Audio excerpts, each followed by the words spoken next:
금요일 밤에 따끈따끈한 법정 신장기업 김과장, 신장기업 김과장, 김준우 변호사, 장윤미 변호사 어서 오세요. 네, 안녕하세요. 안녕하세요. 네, 안녕하세요. 우리 후루룩 깍꿍님 안녕하세요. 전에 코너명 김과장 참여로 선물로 녹용 주신 거 오늘 받았습니다. 어머님 드리면 정말 좋아하실 것 같아요. 정말 감사드립니다. 저희가 감사드리죠. 저희가 감사드리죠. 좋은 이름을 지어주셔서. 축하드립니다. 네. 그리고 우리 저 김준우 변호사님 그 전국의 김 과장들이 이 프로그램을 듣는 게 목적이고 수단인데. 저희의 소원입니다. 김 과장님은 사실 빨리 김 부장님이 되고 싶을 텐데. 한동안은 과장에 계시는 동안에는. 네, 그리고 김 부장님이 되시면 그 밑에 있는 김 과장님들께 적극적으로 이 프로그램을 권해드리는 것으로. 네, 자 정치권의 블랙홀 같이 됐어요. 소위 고발 사주 의혹, 그 다음에 대장동 이 두 개입니다. 쟁점 관련해서는 어제는 여당 측 입장을 쭉 저희들이 들었고요. 오늘은 야당 측 입장을 쭉 들었습니다. 국민의힘 하고 국민의당. 자, 그래서 오늘은 김 과장님들께서 수사의 핵심 포인트를 한번 짚어 주셨으면 좋겠습니다. 자, 국민의힘과 국민의당이 어제 특검 법안하고 국정조사 요구서 국회에 제출했어요. 정의당까지 비판에 가세했는데 민주당은 적반하장이다. 정치 과잉에 사실은 사라지고 정치만 남을 법한 일이다. 자, 짧게 특검 이거 어떻게 해야 됩니까? 어려운 질문인데 짧게가 안 되는 것 같아요. 말씀해 주세요. 원래 투트랙입니다. 수사를 특검을 하려면 특검 구성하는데 시간이 엄청 오래 걸려요. 그렇죠. 법안 통과시키는데. 그리고 특검 이 대선 국면에서 1등 유력 대선 후보 주자에 대한 특검을 자임할 법률가가 있을까? 국회에서 거대 양당이 합의할 수 있는 특검 인사가 나올까? 사실 굉장히 요망한 일이거든요. 그러면 원래는 수사는 수사대로 가고 수사 과정에서 정말 굉장한 더 큰 의혹이나 유죄가 좀 확실할 것 같은 기소가 확실할 것 같은 뭔가 결정적인 스모킹건 같은 게 나오면 그때 해야 된다고 저는 생각을 할 수도 있다고 생각을 하는데 지금은 그거보다는 좀 의혹을 정무적으로 확대하기 위한 특검 제안 성격도 상당히 짙다고 보기 때문에 지금 주장 특검을 완전 배제해야 된다고 저는 생각하지는 않지만 지금 아직 그 카드를 꺼내 보기에는 조금 이르지 않나 이런 생각입니다. 네, 마찬가지로 특검 제안을 하고 있는 국민의힘 측의 가장 큰 핵심은 이걸 길게 가져가서 좀 정치적인 수단으로 활용하자는 측면이 좀 강한 것 같고 지금 수사가 지금 다 진행 중입니다. 이재명 지사 측에서는 이게 낙선 목적으로 허위 사실을 유포하고 있다라고 해서 공직선거법 위반으로 국민의힘 측을 고발 조치했고 그렇다면 국민의힘 측에서는 이거 왜 설계를 특정 어떤 기업에 유리하게 했느냐 이거 문제가 있다라고 해서 배임 혐의로 또 이제 고발을 했는데 그렇다면 이게 수사가 아직까지는 초창기 단계이고 이게 공직선거법이든 배임이든 기초적인 사실관계는 그렇다면 이 화천대유라는 업체에 무슨 특혜가 있었고 이 개발 과정 중에서 무슨 문제가 있었는지를 들여다보는 그런 과정이 될 겁니다. 그런데 아직 수사가 초기인 상황에서 특검을 한다면 수사 자체는 굉장히 길어지게 되고 요원해지고 또 현실적으로 특검을 하려면 국회에서 과반 출석 의원들의 과반 찬성으로 그 요건이 정해지는데 실제로 민주당이 찬성해 줄 리도 만무하고 그렇다면 이 수사 과정을 좀 지켜볼 필요가 있다고 보여지고 물론 국민적인 여론이 힘을 뒷받침해 준다면 특검 여론이 급물살을 탈 수도 있겠지만 아직까지 그 정도 단계에 무르익지는 않았다 이렇게 보여집니다. 네. 무르익지 않았다. 즉 특검으로 할 만한 그러니까 공정성 지금의 경찰이나 검찰 수사를 못 믿겠다라는 게 이제 권은희 원내대표의 말씀이셨어요. 그래서 신속성 부분에 대해서는 본인도 뭐 이렇게 신속함보다 더 중요한 것이 공정성이다. 근데 지금의 경찰과 검찰은 공정하다고 볼 수 없다.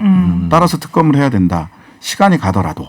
그런데 특검을 한다고 해서 공정성이 담보되느냐. 저희가 특검을 여러 차례 지켜봤을 때 BBK 특검 사실상 이 본질을 뭉갰다라는 평가를 받고. 곰탕 특검이라고 얘기하죠. 그렇죠. 그게. 그렇다면 뭐 드러킹 특검은 어쨌든 공소유지에 성공을 했고 굉장히 상반된 결과물을 내놓고 있는 게 특검이기 때문에 검경을 못 믿겠어서 특검으로 해야 된다는 논리는 조금 아니지 않나 생각합니다. 네. 특검이라고 해서 절대적으로 공정한 수사가 이루어진다고 보기도 어렵다. 그다음에 특검에 이를 만큼 공정성이 그 공정성이 문제가 될 만큼 사실은 수사나 사실관계가 무르익지도 않았다라는 게 이제 김순우 네. 변호사님. 그래서 그렇죠. 만약 그게 무르익었을 때면 몰라도 지금은 정치적인 공세에 가까운 특검 제안 아니냐. 네. 아, 근데 제가 것이- 국민의힘 예, 예. 대변인이면 특검 얘기하겠어요. 한 글자라도 더 나오니까 진짜 문제 있나 보다. 볼륨을 네. 키워야 되니까 네. 이해는 하는데 예. 동의는 안 되죠. 예.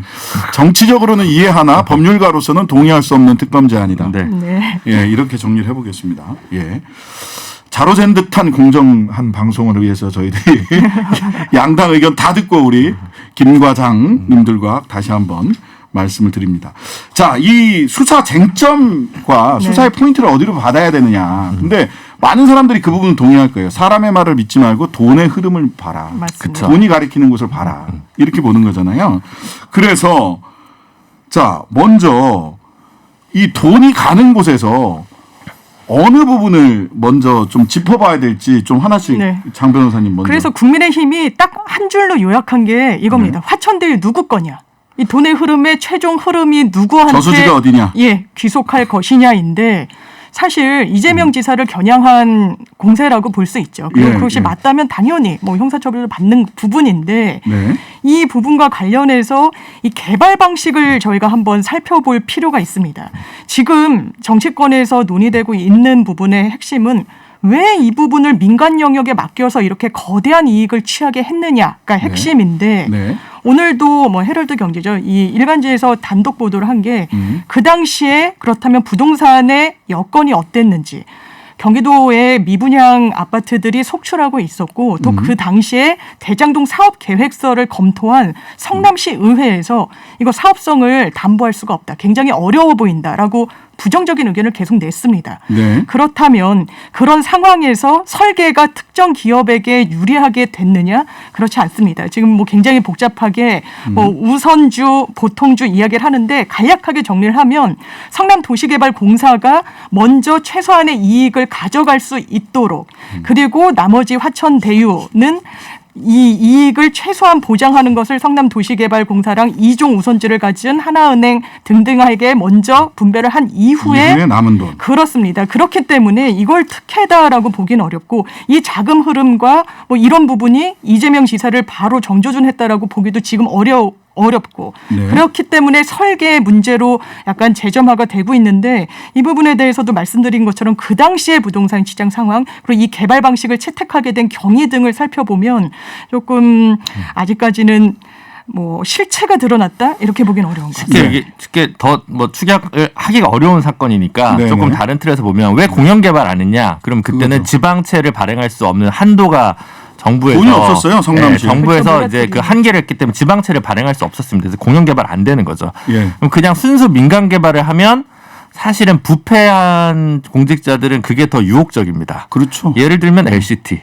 인허가만 해주면 되는 거예요. 맞아요. 굳이 이렇게 도시개발공사를 별도로 설립할 필요가 없습니다. 민관 공동 개발을 할 필요가 없고요. 그냥 민간 개발하고 도장 찍어주고 말하자면 백페이 뒷돈을 받으면 그만인 거거든요. 네네. 근데 그렇게 하지는 않았다는 거죠. 네. 그러면 지금 큰 그 가닥에서 보면 무능 프레임이냐 부패 프레임이냐 이 두 가지가 일단 정리가 돼야 될 것 같아요. 네. 차라리. 그러니까 부패했느냐 그래서 이재명 후보 측근이나 이런 거에 인적 비리나 뭐 이런 것들이 이제 엮여 있느냐라는 문제가 하나가 있을 것이고 그게 아니다. 그러면 그냥 왜 이렇게 공이 더 많이 돈을 가져갈 수 있음에도 불구하고 이러한 계약을 했느냐. 5,503억을 환수한 것도 모자라다. 난 아직 네. 배고프다. 배가 고프다. 배고프다. 히딩크다. 이렇게 되면 네. 그 상황에 대해서는 또 이제 따져볼 수가 있겠죠. 네. 그걸 가지고 이제 배임이다 이렇게 주장하시는 정치인들이 있을 것 같은데 그렇죠. 극단적으로 얘기하면 극단적인 사례도 아닙니다. 해외 광물 개발 사업에서 많은 의혹이 있었지만 자원의교 소위 관련해서 자원의교. 그 광물 자원공사가 뭐 아프리카 마다카스카르 뭐 그다음 뭐 발레오 광산 뭐 이거저거 샀는데 그분 기소됐지만 다 무죄 나왔어요. 경영 판단에 의한 배임죄 부분과 관련해서 그쪽은 적자가 났는데도 그분은 무죄가 났거든요. 네네. 근데 이거는 흑자가 났는데 이제 흑자 폭이 작다고 얘기해서 배임죄가 된다. 이거 사실 성립 언뜻 불가능하다. 하기는 좀 어려운 문제다라는 것이고요. 예, 예. 다만 이제 살펴볼 거는 이제 더 뚜렷이 볼 건 많이 있죠. 네네. 하나은행 컨소시엄에 화천대유가 같이 들어간 거 아닙니까? 네. 같이 입찰을 들어갔던 게 산업은행 컨소시엄과 메리츠증권 예. 컨소시엄이 있었으니까 여기서 얘네한테 유리하게 했느냐? 어떤 아니, 근데 그러니까 어쨌든 20점밖에 안 됐다는 게 지금 저쪽 주장인데 저는 뭐 그거였냐 그거 한번 보고 그 다음에 그 뒤에 이 설계를 보고도 왜 이들에게 높은 점수를 줬냐 이 과정에서의 뭐 불공정은 없었느냐 이거 하나 봐야 될 거고요. 네. 그 다음에 이런 문제가 터지면 항상 비리는 안 터지는데 사업 시행 과정에서의 불법성이 드러나서 그 관계자들이 구속되는 경우가 뭐 있습니다. 그런 건 뭐 굉장히 네. 많습니다, 사실. 그래서 대규모. 왜 이렇게 화천대유는 권순일, 김수남, 곽상도, 원유철 이런 이름들이 나오느냐. 뭔가 이 자금 운용 과정에서 이재명 캠프와는 무관하게 또 뭔가 불법성은 없었느냐. 이 문제는 또 한번 수사 과정에서 들여다볼 필요가 있겠죠. 그러니까 아까 이제 특검 이야기하면서 이런 말씀을 하세요. 이제 불법이 있었느냐. 그 다음에 불법이 있었느냐를 찾아가다가 보면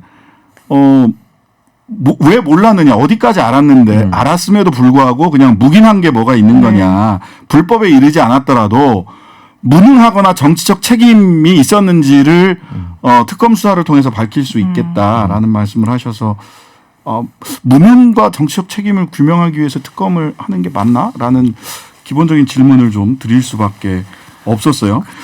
예, 그 다음에 또 이런 의문을 제기를 하셨습니다. 그 야당 의원님들이나 또 뭐 여당 쪽에서도 이낙연 캠프 쪽에서는 그런 의문을 제기를 하셨는데 소위 이렇게 뒷문 투자자라는 말씀을 하세요. 그러니까 화천대유와 또 SK증권 특정금전신탁 천화동인 1호부터 7호까지 이 사람들이 실질적으로 또 화천대유뿐만 아니라 투자를 한 사람 아니냐. 그렇죠. 근데 이걸 뒷문 투자자라고 할 수 있는지는 저는 그렇게 명명하는 게 맞는지는 모르겠습니다. 사실 이런 그 부동산 개발과 관련해서는 투자 방식이 상당히 복잡하고 네. 이 화천대유의 자회사 형식으로 또 뭐 천화동인 이런 1호부터 7호까지 예. 각각 또 주주들이 있는데 네. 그것 자체로 큰 수익을 냈다는 것으로 불법성이 규명됐다라고 보긴 어렵죠. 물론 저도 아니 이 정도 돈을 투자해서 수천억 원대 자산가가 될 것 같으면 이게 얼마나 심리적으로 저항감이 많이 듭니까? 네네. 그런데 그런 것과는 별도로 네. 법률적으로 뭔가 비위 사실이 있는지 이 과정 중에 특혜가 있었는지 네. 그렇다면 이 심사를 하는 과정이 굉장히 졸속이었다, 시간이 빨랐다, 이례적이었다라고 하는데 사실 그 부분도 보면 화천대유가 중심이 아니라 하나은행이라는 대형 금융권이 구성한 주도적으로 구성한 컨소시엄에 화천대유가 들어갔던 것이고 제시했던 조건이 이게 수의 계약이 아닙니다. 그러니까 지정을 해서 계약을 한 것이 아니라 어떤 입찰 과정을 통해서 세 개의 컨소시엄 중에 하나은행이 제시했던 조건이 제일 좋았고 거기에 화천대유가 있었고 이런 어떤 점검 과정 중에서도 사실상 저희가 입찰이나 이런 사건을 하다 보면 비위 사실이 외부에 불거지고 막 법으로 처벌받고 이렇게 되는 건 사실 경쟁사가 제보를 하거나 문제 제기를 했을 맞아요. 경우가 상당히 네. 많습니다. 그렇다면 뭔가 졸속적인 심사가 있었다면 외부에서 관여할 수 있는 여지가 이 기간을 길게 두면 상당히 많았고 그렇기 때문에 구조상 빨리 들여다볼 수밖에 없게 심사 구조가 짜여져 있었고 그렇다면 이런 과정 중에서 화천대유라는 회사에 물론 왜 전직 대법관과 각종 고위직에 있었던 법조인들이 초롱성을 쌓듯이 들어가 있었는지 있냐? 그 부분은 사실 규명하고 정정당당하게 답변을 해야 될 영역이지만 그것과 분리해서 이 구조 자체에 대해서 불법성을 마구 주장하기에는 좀 부족하지 않나 이런 생각이 듭니다. 네네. 그리고 저는 그 변호사님도 잘 아실 텐데 공개 경쟁 입찰에서 네. 어느 한 그 선정된 쪽에 특혜나 미리 정보를 줬다거나 하면 난리가 나죠. 난리가 납니다. 그렇죠. 다른 경쟁 업체들이 거기도 그냥 들러리스러 온 업체들이 아니라 기업은행 컨소시엄, 메리츠증권 컨소시엄이란 굉장히 대형 말이에요. 공무원들이죠. 굉장히 대규모 회사들이기 때문에 이들 셋이 짜고 하나은행 컨소시엄을 밀어주기 위해서 들러리를 섰다? 그 가능성이 있다고 보십니까? 모르죠. 뭐 이제 저 그들의 세계는 알 수는 없지만 근데 이제 이런 건 있는 것 같아요. 그러니까 자산관리 회사잖아요. 그러니까 네네. 실제로 블루워크라고 할까 하드 어려운 일들을 다 외주해서 이 화천대유가 화천대유에서 했죠. 일을 한 AMC, 거잖아요. 자산관리. AMC에서 네. 그러니까 단순 재무적 투자가 아닌 거죠. 네. 사실은 그렇지 않습니까? 그러니까 예, 예. 실제로 무슨 5천만 원을 넣고 지금 몇 천억을 먹은 건 아닌 거죠. 예, 그 부분부터 참. 네. 그러니까 자금 조달을 어쨌든 350억을 해내서 했고, 예. 이제 그거 하고 그 와중에 민원이나 이런 것들을 정리하는 작업들을 쭉 한 건데 네. 그렇게 볼 수는 있죠. 이분들은 그럼 그거에 대한 용역의 대가, 용역비 정도를 몇십억 정도를 지급받는 정도의 어떤 업무를 하는 것으로 책정했어야 되는 거 네네. 아니냐라는 이제 물음표가 이제 붙을 수는 있겠죠. 실제로 네네. 성남에서 했던 위례 자산 관리 같은 경우는 뭐 그런 부분이 좀 있었던 것 같아요. 네네. 근데 그럼 이제 다시 봐야 되는 게 채점자로 제가 채점자라면 예. 산업은행 메리츠증권 컨소시엄의 입찰 계획서가 어느 정도 수준이었냐를 보고 얘기할 수밖에 없을 것 같아요. 네. 이거 화천대유를 주려고 밀어주려고 마음먹고 했다라면 이해관계자가 너무 많기 때문에 사실 이미 제보가 들어갔을 것 같고 네. 그랬으면 그렇게는 잘 벌써 안 돼요. 윤석열 총장님이나 최재형 원장님이 이미 출동을 하셨겠죠. 그렇지. 근데 그동안 그분들은 직무유기했다는 말입니까? 저는 그 부분은 좀 이해가 안 가고 다만 아직 미심쩍은 부분이 있기 때문에 언론과 검찰에서 수사와 보도를 계속 할 필요성은 분명히 존재한다고 보여집니다. 자, 그러니까 우리가 아까 제가 그 이렇게 먼지 네. 구름을 좀 걷어내고 좀 보자면 첫 번째 5천만 원 투자하고 500억, 470몇 억을 가져갔다. 이거는 자본금과 수익을 비교한 거기 때문에 비교할 수 없는 대상이잖아요. 그렇습니다. 예, 우선 그 부분은 좀 정리했으면 좋겠어요. 그렇죠. 적어도 350억을 키넨 파트너스라는 데서 빌려서 그 돈을 가지고 이 사업을 했고 거기에 대한 수익이 온 거다라고 봐야 되는 거고 그다음에 일반 주식과는 달리 화천대유는 PFV SPC잖아요. 그러니까 프로젝트 파이낸싱 비이클이라서 이건 사실은 계약서 그 이렇게 배당 계약 수익 분배 계약이나 다름이 없어요. 왜냐하면 PFV 같은 경우는 90% 이상을 주주에게 배당하지 않으면 법인소득세를 내야 되기 때문에 맞습니다. 무조건 다 배당을 합니다. 수익이 생기면. 그렇죠. 처음부터 그런 목적으로 만들어진 회사다라고 보신다면 첫 번째 그다음에 공모 과정도 지금 말씀드렸던 것이 특혜 공모가 지금까지 드러난 자료에는 특혜가 공모 과정에서 선정 과정에서 특혜가 있었다고 보기는 어렵다. 그다음에 5천만 원으로 477억 수익 냈다. 이거는 사실이 아니다. 자, 일단 요 구름 먼지는 좀 제껴놓고요. 그렇다면 결과적으로 리스크를 제일 많이 진 사람은 현재까지 드러난 사람은 키넨 파트너스를 통해서 화천대유에 사실상 350억 빌려준 그 쩐주 아닙니까? 그렇죠. 그 사람은 돈 그렇죠. 다 떼일 수 있는 거였잖아. 네. 그렇죠. 350억을 댔을 때 이게 하이 리스크 하이 리턴이라는 이야기가 나오는 게 이 네. 350억을 건진다는 보장이 사업 초기에는 전혀 없었다고 해도 무방한 그런 상황이었던 거죠. 예, 그러니까 그래서 그때는 처음에는 이자가 그것도 높지만 6.9%였는데 네. 사업이 본격화된 2017년에는 갑자기 투자로 바뀌면서 25%로 수익률이 올라가요. 그러니까 2015년, 16년, 17년 사이에 2015년과 17년 사이에 사업의 여건이 부동산 가격이 올라가면서 바뀌었다라고 하는 것이 거기서도 증명이 되거든요. 예. 자, 사실은 사람도 한번 따라가 보려고 했는데 오늘은 돈까지만 따라갔습니다. 알겠습니다. 사람 따라가면 특정 법무법인이 왕창 나오더라고요. 보니까 예. 맞습니다. 법무법인 기억으로 시작되는 것이. 네. 저도 그런 법인에 좀 있었으면 좋겠다는 생각도 들긴 해요. 뭐가 많은. 네네. 오늘 김 과장에서는요. 자, 그 대장동 대장동 의혹 관련해서 돈의 흐름을 따라가고 좀 먼지 구름을 몇 개는 좀 제껴봤습니다. 아직도 살펴봐야 될 대목은 많을 것 같습니다. 한동안 갈 것 같은데요. 종종 또 우리 김 과장과 논의해 보도록 하겠습니다. 네. 예, 감사합니다. 네, 감사합니다. 고맙습니다.